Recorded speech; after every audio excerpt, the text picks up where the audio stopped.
아니 내가 여자를 만나 도박을 해 아니면 당신을 때리기라도 했어. 당신같이 생활력 없고 미련한 여자를 여태 데리고 살아준 거를 고맙게 생각해야지. 남편을 똥으로 알아하니 당신은 똥보다도 못한 인간이야 뭐야. 여자 만나고 도박하고 때리면 그게 인간이야. 인간도 아닌 것들이랑 비교해서 좀 낫다고 오스대. 그런 건 원래 안 하는 게 정상이야. 여태 당신이 하는 소리가 다 맞아서 가만히 있었는 줄 알아. 더 이상은 나도 못 참아. 이혼해. 당신 제정신이야. 평생 식구들 위해서 희생만 한 나를 버리고 지들끼리 잘 먹고 잘 살려는 거지. 당신이 뭘 희생했어. 여태 내가 벌어온 돈으로 놀고 먹고 밖에 더 했어. 이 여편네가 나 없으면 네가 돈을 벌 수 있었겠냐. 누가 이혼해줄 줄 알고. 당신은 절대 이혼 못하니까 그런 줄 알아. 60 넘어 남편에게 이혼 선언을 한 오늘 이야기 속 주인공은 64세 김민희 씨입니다. 남편과 결혼한 지는 40년이 넘었는데 이제 와서 이혼하자는 이야기를 꺼내는 이유는 그 40년간의 결혼 생활에 있었습니다. 처음 꺼내는 이야기였지만 속으로 결심은 수십 번 아니 수백 번 했죠. 하지만 이혼이라는 것이 마음먹기 쉬운 일이 아니기 때문에 참고 살자 했던 세월이 벌써 40년이 흘렀습니다. 김 씨가 늦었지만 이제라도 갈라서기로 한 것은 이제라도 자신의 삶을 되찾고 싶어서였습니다. 100세 시대에 정말로 100세까지 산다면 앞으로 30년이 넘는 세월이 남았는데 결코 짧은 시간이 아니었습니다. 남들은 이제 와서 왜 그러냐 하겠지만 오히려 지금이기에 이런 결정을 할 수 있었던 것 같습니다. 김 씨는 22세의 남편을 만났습니다. 연애도 한 번 못 해본 김 씨는 멋모르고 6살 많은 남편과 덜컥 결혼을 했습니다. 둘 다 빈털터리인 상태로 만났고 결혼 후에도 형편이 갑작스럽게 나아지는 일은 없었습니다. 도움받을 만한 친정이나 시집도 없이 남편과 함께 공장에 다니며 하루하루 살아갔죠. 아이를 하나만 낳은 것도 그 이유였습니다. 여유가 없으니 하나만 낳아 잘 기르자 했습니다. 하루 벌어 하루 먹고 사는 생활이 오랫동안 지속되었습니다. 아들을 기르면서도 내 집 하나 없이 집 저 집 전전하며 살았죠. 맞벌이를 하긴 했어도 특별한 기술도 없이 이렇게 살아서는 미래가 없어 보였습니다. 여보 저 자격증이라도 따보려고 해요. 무슨 자격증? 요즘 부동산 하면 돈 잘 번다는데 공인중개사 자격증 공부해 볼게요. 그럼 일은 어떡하고. 남편은 회의적인 반응이었습니다. 뜬금없이 공부를 하겠다는 김 씨의 말에 콧방귀를 뀌었죠. 일 다니면서 밤마다 틈틈이 해볼게요 됐어. 그 시간에 인형에 눈깔이라도 붙이던가 해. 김 씨는 공장에서 일하며 잠을 줄여가며 늦은 밤에 공부를 했습니다. 펜을 손에서 놓은 지 오래되었기 때문에 쉽지는 않았지만 아들을 생각하면 이 악물고 살 수밖에 없었습니다.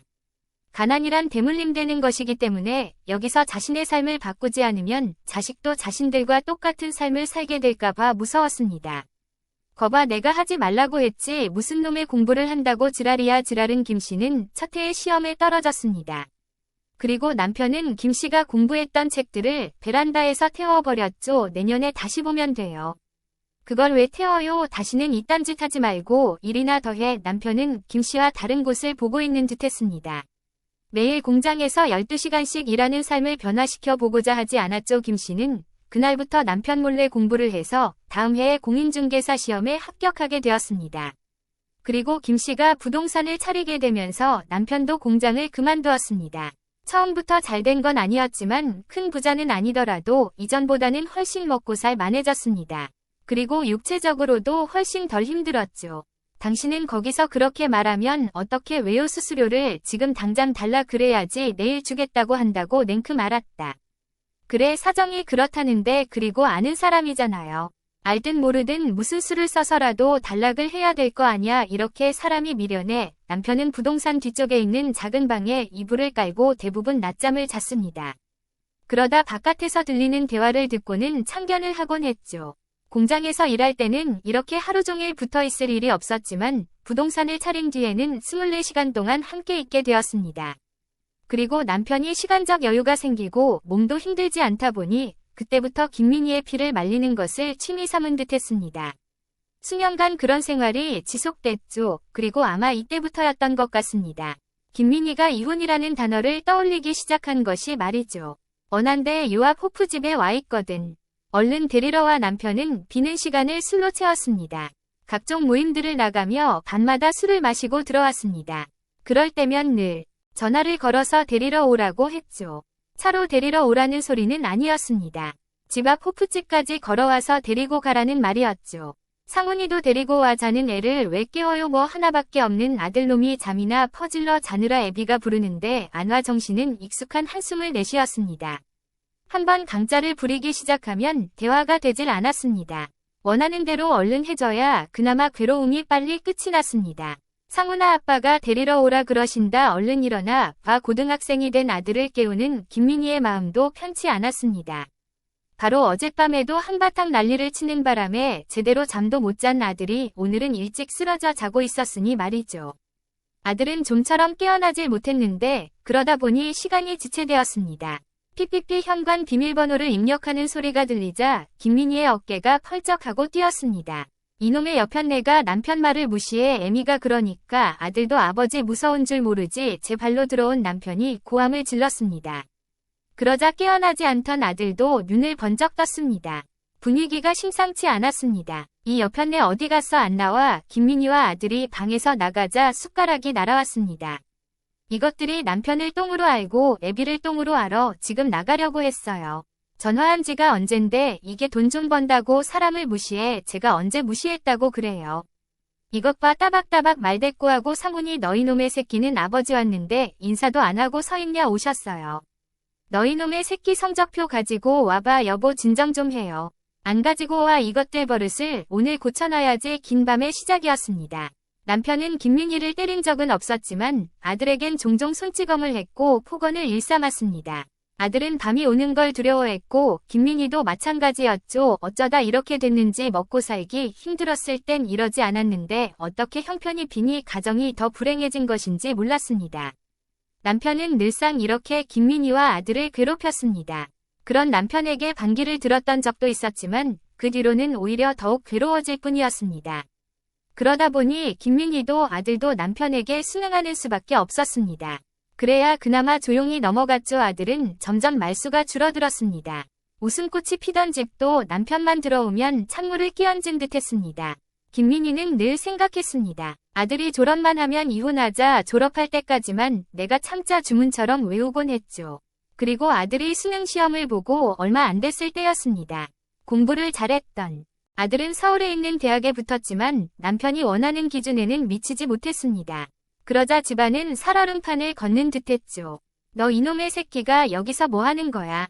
아르바이트요 궁금해서 물은 줄 알아 정신 나간 놈이 네가 지금 그럴 때야 당장 나와 수능이 끝나고 식당에서 아르바이트를 하고 있던 아들을 남편이 찾아가 질질 끌고 나왔습니다. 그리고 집에 와서 아들의 뺨을 내리쳤죠. 여보 김민희가 놀라서 뛰어들었습니다. 아들에게 또 손을 올리는 남편을 김민희가 온몸으로 막았습니다. 이거 안 놔 그딴 대학에 합격해놓고 뭐 아르바이트 아들은 뺨을 부여잡고 고개를 숙이고 있었습니다. 남편은 고래고래 소리 지르며 욕했지만 아들은 입도 뻥긋하지 않았습니다. 넌 잔말 말고 1년 더 공부해서 내가 가란 대로 가 아니요 저 그냥 입학할 거예요. 이 자식이 헛소리 하지 말고 애비 말대로 해 그렇게는 못하겠습니다. 뭐야? 여보 상훈이 하고 싶은 대로 하게 해줘요. 이놈의 여편네가 또 이러네. 그 뒤부터는 난장판이었습니다. 김민희와 아들은 대학 입학과 동시에 독립을 생각하고 있었습니다. 그렇기 때문에 1년 더 미룰 수는 없었습니다. 그런데 남편은 납득하지 못했습니다. 하지만 성인이 된 아들을 남편이 말려봤자 집에 묶어놓을 수도 없으니 남편도 달리 방법이 없었습니다. 아들은 그날 이후로 짐을 싸서 나가 버렸고 합격한 대학 기숙사로 들어갔습니다. 물론 김민희가 도왔죠. 아들만이라도 먼저 이곳에서 해방시켜주고 싶었습니다. 그렇게 아들은 집을 떠났고 남편과 김민희만 남겨졌습니다.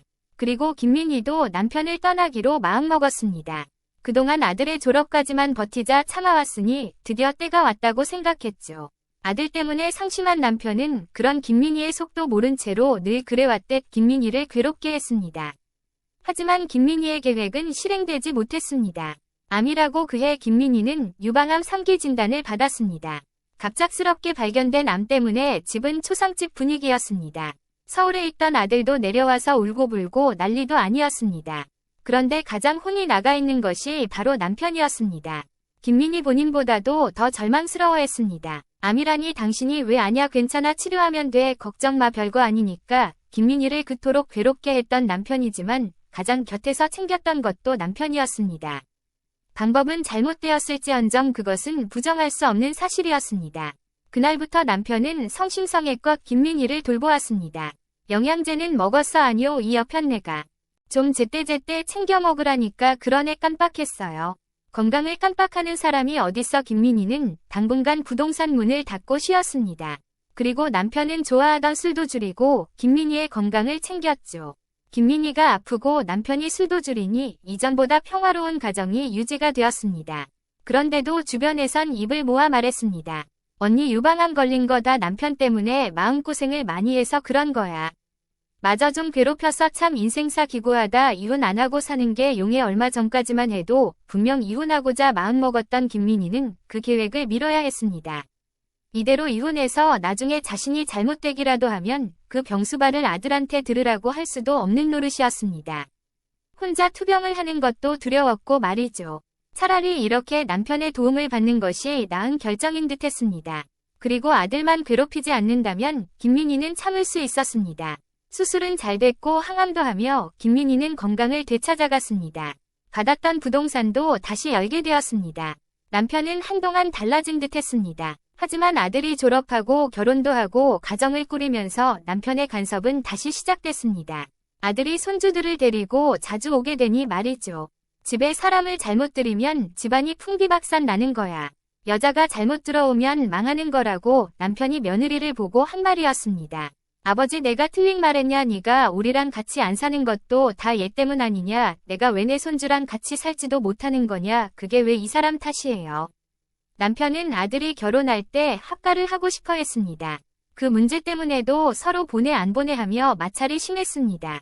결국 아들은 남편의 말을 들어주지 않았고 남편은 합가도 못하고 둘이 쓸쓸하게 살고 있는 이유가 전부 며느리 때문이라고 생각했습니다.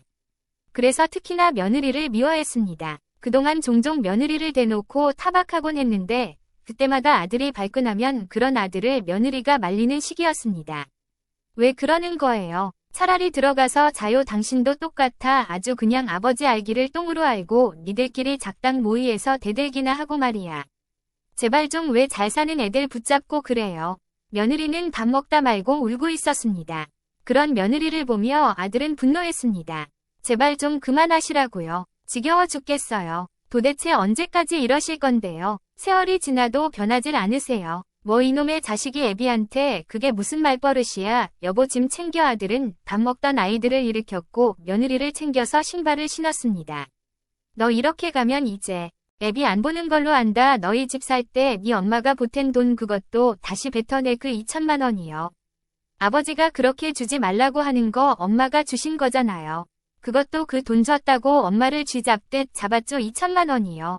오늘 당장 돌려드릴게요. 그리고 이제 다시는 찾아오는 일 없을 거예요. 너희 자식 네 엄마한테도 연락도 하지 말어. 남편은 아들의 등 뒤에다 대고 욕을 했지만 아들은 뒤도 돌아보지 않고 나가버렸습니다. 그러자 그 화살은 김민희에게 쏟아졌습니다. 당신이 오냐오냐 하니까 저놈의 새끼가 애비도 못 알아보고 저러는 거 아냐. 제발 좀 그만해요.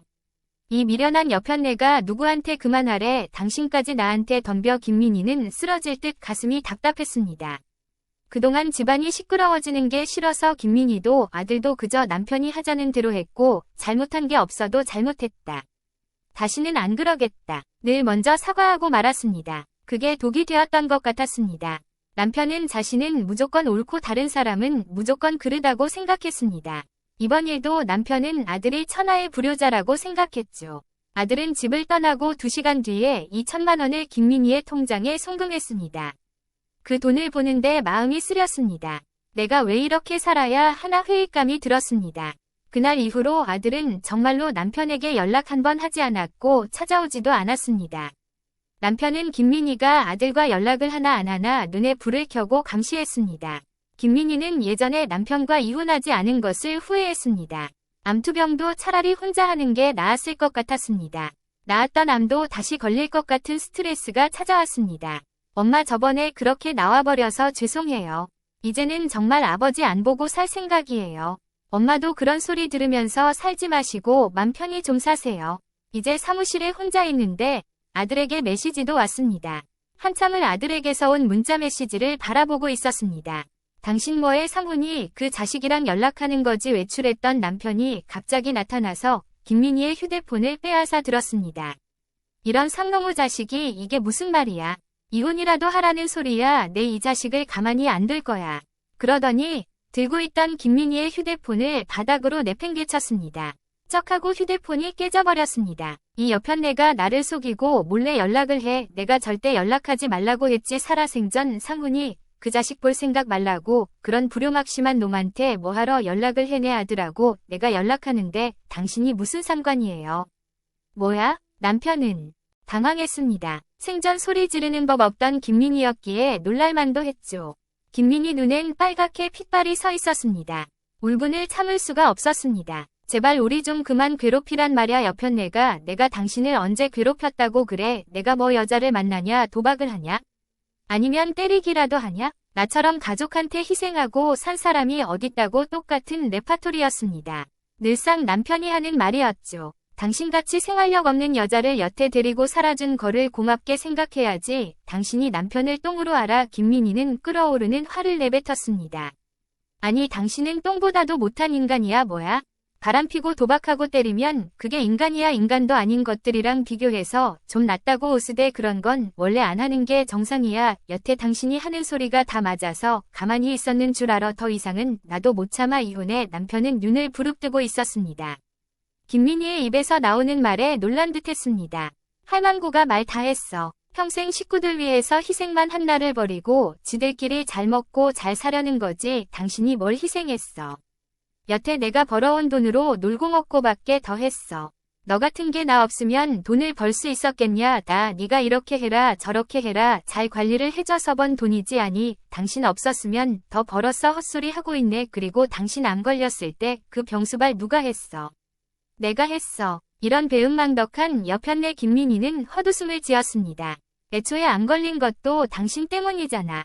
그걸 말이라고 해. 다들 그렇게 말해. 당신만 모르는 거지. 정신이 나갔네. 누가 이혼해 줄 줄 알고. 당신은 절대 이혼 못하니까 그런 줄 알아. 김민희는 남편이 그렇게 나올 줄 알고 있었습니다.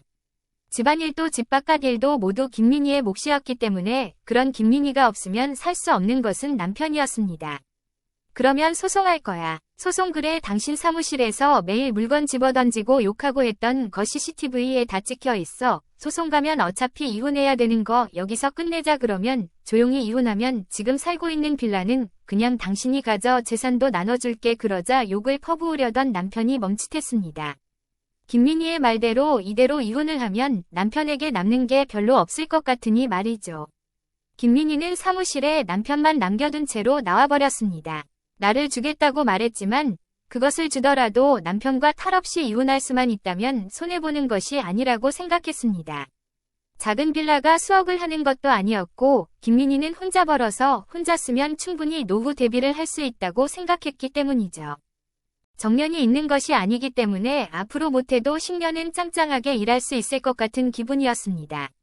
이혼하지 못하겠다고 들어놓고 난리를 치던 남편은 일주일 뒤에 고개를 끄덕였습니다.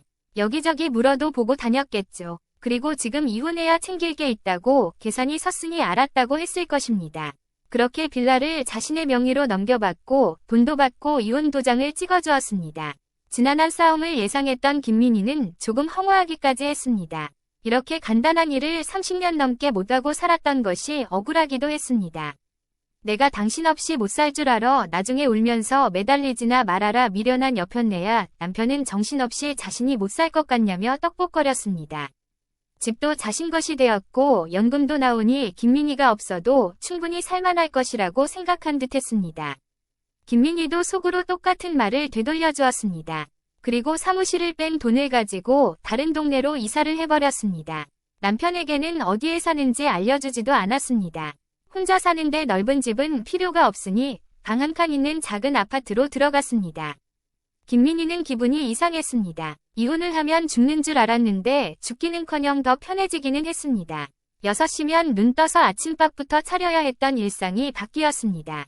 배가 안 고프면 끼니를 건너뛰어도 됐고 TV 뒤를 걸레질하지 않는다고 욕을 하는 사람도 없었습니다. 살만해 거 봐. 진작에 그렇게 살라고 했잖아. 좀 이상해. 기분이 이상하긴 뭘 이상해. 인생 좀 즐기면서 살아. 이제 주변 사람들은 그렇게 말했지만 평생 즐겨본 적이 없는 인생을 60세 넘어서 갑자기 즐길 수 있을 리는 없었습니다. 그리고 갑작스러운 생활에 변화에 약간의 우울감도 있었습니다. 출근을 해서도 퇴근을 해서도 말할 사람이 없으니 집에 있을 때면 종일 TV만 보고 있었죠. 뭐 하면서 즐겨야 하는 거야. 그런 걸 뭘 고민을 해. 취미생활도 하고 정심심하면 아들한테 부탁해서 임영웅 콘서트 같은 데라도 가고 그러면 얼마나 좋아. 언니 그런 거 해봤어? 안 해봤지. 뭐 아니면 뭐 내가 영감님 좀 소개시켜 줘. 미쳤니? 늙어서 또 누굴 수발들라고. 영감님 타령이야. 그건 그래. 근데 전남편은 잘 사나 못 사나 들여다봤어. 황혼이혼하면 남자들은 다 못 산다던데. 모르지. 뭐 아침밥 안 먹으면 죽는 줄 아는 영감인데 자기 손으로 차려 먹을 수 있을지나 모르겠네. 그래도 농담을 할 마음의 여유는 생겼습니다. 아들과도 마음껏 연락하니 좋았습니다. 종종 집에도 왔다 가곤 했죠. 집 너무 작지 않아요. 저희 집으로 들어오시던가요? 애들이랑 같이 오려고 해도 앉을 데도 없네. 뭐가 작어. 혼자 사는데 청소만 힘들지. 그리고 이렇게 왔다 갔다 하면 되지. 뭘 같이 사니. 혼자 있으니까 너무 편해. 누구 눈치도 안 보고 말이야. 불편한 건 없으시고요. 그 있잖니 트로트 콘서트 같은 거 나도 갈 수 있소. 트로트요. 김민희가 슬그머니 말하자 아들이 놀라서 물었습니다. 엄마도 그런 거 관심 있어요. 왜 없어? 어떻게 가는지 몰라서 안 갔지. 네 아버지도 쓸데없다고 하고 남편 이야기가 나오자 약간은 숙연해진 분위기였습니다. 제가 알아볼게요. 그래도 아들은 김민희의 삶이 변화하는 걸 기쁘게 지켜봐 주었습니다. 외롭진 않으세요? 글쎄 잘 모르겠다. 김민희의 말이 사실이었습니다. 혼자 살아본 적이 없어서 허전하기는 했지만 외로운지는 잘 모르겠다고 생각했습니다. 그렇지만 한 가지 확실히 이야기할 수 있는 것은 그럼 후회하세요. 아니 후회 안 해. 자신의 결정을 추워도 후회하지 않는다는 점이었습니다. 하지만 남편은 아니 전 남편은 그렇지 않은 것 같았죠. 여보 내가 생각을 해봤는데 나도 당신한테 잘못한 것 같아. 그러니까 그만 화 풀고 다시 집으로 들어와. 이혼한 지 6달 만에 전 남편에게서 전화가 왔습니다. 그런 말 할 거면 전화 끊을게요. 잠깐만 그동안 살아온 정이 있는데 이렇게 갈라서는 게 말이 돼. 기가 막혔습니다. 집을 준다는 말에 이혼 도장을 찍은 건 분명 남편이었습니다. 왜 이제 와서 그래요? 생각해보니까 내가 손해인 것 같아. 집만 있으면 뭐해. 돈을 못 버는데 이제 70세가 된 남편이 새로 일을 할 수는 없었죠. 당신 연금 나오잖아요. 걸로 아껴서 쓰면 되지. 그까짓 걸로 어떻게 살아. 부족하긴 한참 부족할 것이었습니다. 모아둔 돈도 일부 주었지만 다 썼는지 어쨌는지 여태 살았던 것처럼 먹고 싶은 거 먹으면서 하고 싶은 거 하면서 편히 살 수는 없을 것입니다. 집 팔면 되잖아요. 미쳤어. 이 집을 왜 팔아. 당신만 들어오면 되는 걸. 어떤 것도 포기할 수 없다는 전 남편. 하지만 김민희는 다시는 그곳으로 돌아가고 싶은 마음이 없었습니다. 당신 말대로 당신이 평생 우리 가족을 위해서 희생하면서 살았으면 앞으로는 당신 행복 위해서 살아봐요. 앞으로는 희생하지 말고 여보 다 늙어서 당신도 어떻게 혼자 살려고 그래. 고독사라도 하고 싶어. 고독하지 않은데 어떻게 고독사를 해요. 내 걱정은 말고 당신 걱정이나 해요. 만약 김민희가 남편에게 땡전 한 푼 안 주고 쫓아냈다면 오히려 잘 사나 못 사나 굶어 죽지는 않을까? 신경이 쓰였을 텐데 김민희는 전 남편에게 줄 수 있는 만큼 최대한 주었다고 생각했습니다. 주변에서 미련하게 집을 왜 주냐고 한 소리 들을 정도였습니다. 하지만 그랬기 때문에 지금 발 뻗고 자고 이런 전 남편의 전화도 단호하게 끊어버릴 수 있는 것이겠죠. 오히려 이런 전화를 받으니 더 홀가분했습니다. 70세여도 아직 짱짱한 것 같으니 말이죠. 아들과는 가끔 왕래하면서 지내고 있습니다. 특별한 날에는 평범한 부모 자식처럼 서로 오가며 말이죠. 물론 호통을 치는 사람이 없으니 가능했습니다. 그리고 김민희는 이런 평범한 행복을 누리는 말년이 나쁘지 않다고 생각했습니다.